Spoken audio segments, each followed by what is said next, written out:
Во името на Отца и Сина и Светиот Дух. Амин. Почитувани, овој пат ќе зборуваме за пројавената добрина Божја. Светиот апостол Павле пишува: да бидеме добри, милостиви еден кон друг. Послание до Ефесијаните. Добрината е една од Божите особини. Апостолот вели: а кога се појави добротата и човеколюбието на нашиот Спасител и Бог. Го потврдува ова претходно реченото. Исто така добрината е една од плодовите на Светиот Дух, кој делува меѓу нас. А плодот на Духот е љубов, радост, мир, долготрпеливост, благост, добрина, верност, кротост, воздржливост.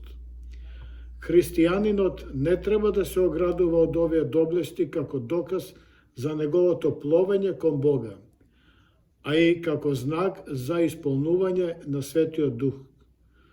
Кога ќе сретнеме духовно лице исполнето со благост, многу поефективно делува отколку да слушнеме лекција за добрината.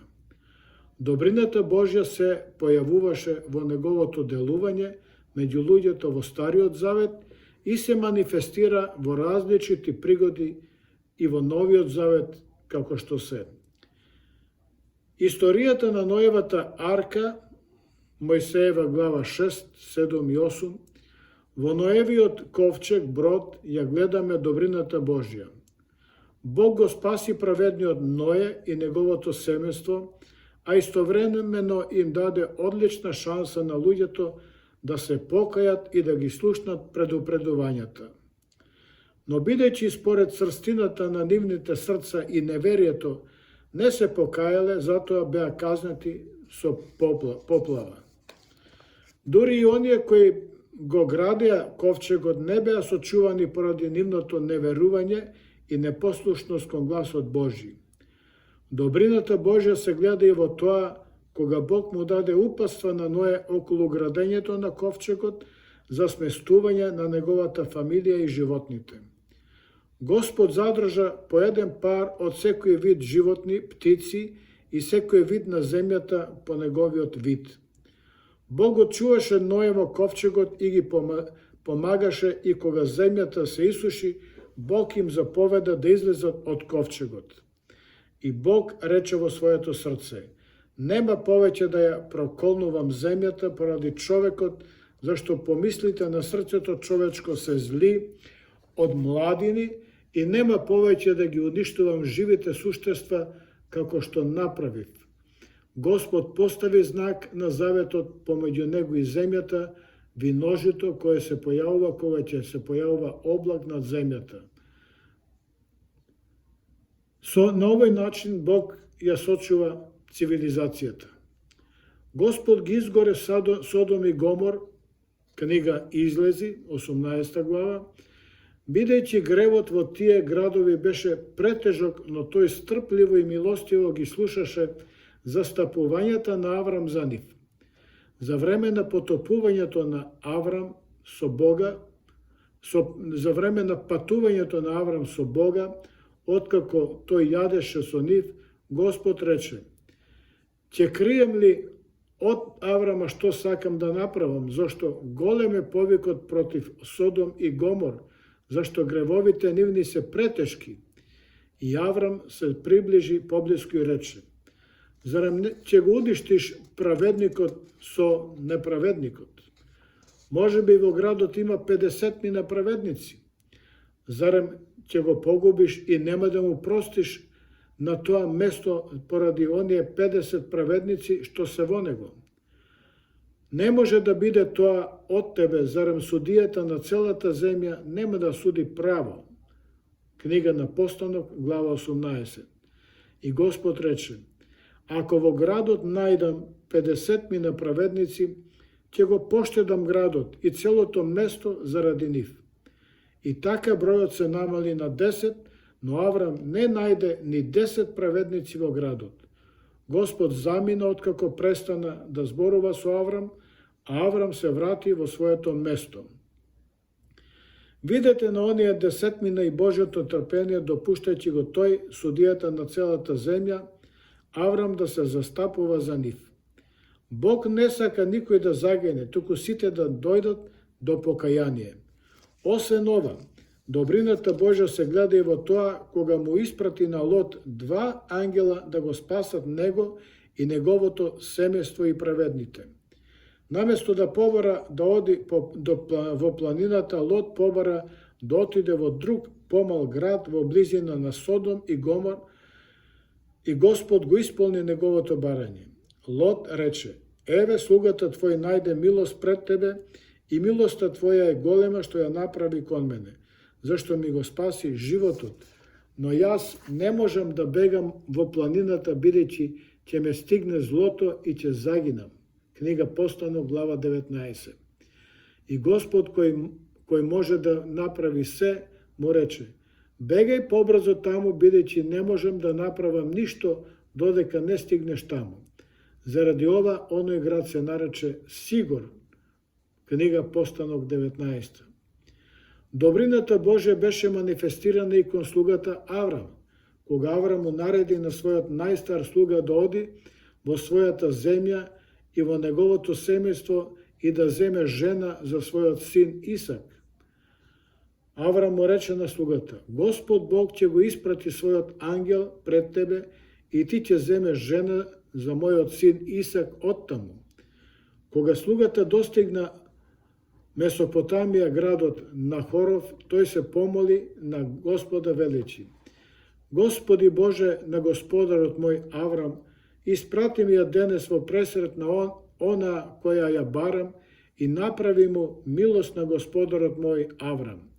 И на она девојка на која ќе и речам: наведнија стомната своја да пијам, а која ќе рече: на пи и камилите твои ќе ги напојам. Додека не престана да пијат, неа си ја одредил за слугинка на твој Исак, и по тоа ќе разберам дека му правиш милост на господарот мој Аврам. Книга Постанок, глава 24. И така стана Ребека, дојде со стомните на рамо и му даде да пие тој и камилите негови. Тогаш слугата свати дека таа е жената што Господ ја назначи за Исак. Така секој кој бара од Господа да му избере жена, Бог со својата добрина ќе му пружи помош. Оти писмото вели: куќите и богатствата се од нашите татковци, но мудрата жена е од Господа. Книга Изреки. Верност на Бога и на неговата добрина со Јаков, таткото на татковците.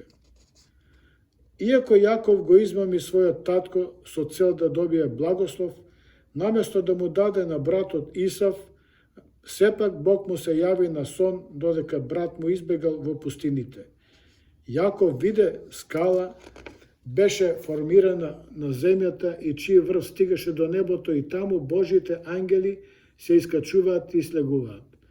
Господ му вети величи: земјата во која се наоѓаш ќе ви ја дадам вам и на вашите потомци. Исто така, вашите потомци ќе бидат како прашината на земјата, ти и твоето семе, сите семејства на земјата ќе бидат благословени. Книга Постанок, глава 2. Скалата што тој ја виде е символ на воплотувањето на Синот Божи, Господ Исус Христос, кој слезе од небото земајќи облик на слуга со цел да се помири небото со земјата преку Ноевата скапоцена крв на крстот, и на тој начин сите племиња на земјата се благословени. Кој верува во него ќе има вечен живот. Бог исто така го благослови Јакоба во куќата на неговиот војко Лаван. Тој се ожени со Леја и Рахилја. Бог му даде големи стада, машки и женски слуги и камили и ослиња. Кога Јаков реши да се врати кај својот татко со целата негова стока и имот, Лаван го одведе во планината Галат. Но Бог дојде на Лавана Сирин во сон ноќе и му рече: биди внимателен кога зборуваш со Јаков, ни добро ни лошо. Тогаш Лаван направи завет и не го навреди Јаков и испрати назад во своето место. Значи Јаков одеше по патот и ангел Божи му се јави. Исто така, кога Јаков се плашеше да се сретне со својот брат Исав, тој се помоли на Господа величи: Боже на таткото мој Аврам, Боже на таткото мој Исак, Господи, Ти кој ми рече, врати се во земјата каде што си роден, и јас ќе Ти бидам добротвор. Не сум достоен на сите милости и добрини што ми ги направи на слугата Твој, зашто само со стап го минав овој Јордан, а сега сум господар на 2 табора. Спаси ме од рацете на братот мој, од рацете Исавови, зашто се плашам од него, да не ме убие кога ќе дојде мене и мајките и децата. А Ти рече, навистина, ја ќе Ти бидам добротвор и ќе направам потомството Твое да биде како песокот морски, кое од множество не ќе може да се изброи. Книга Постанок. Навистина Бог го избави од рацете на неговиот брат, откако се бореше со Бога и го покори. Исав истрча пред него и го преграна, па му се обеси околу вратот и го бакна, и обајцата заплакаа. За добрината Божја кон Јосиф во затворот. Јосиф беше затворен поради неговата чистота и одбивањето да направи грев со жената на Потфор, неговиот господар. Тој рече нејзе, како можам да направам такво големо зло и грев против Бога?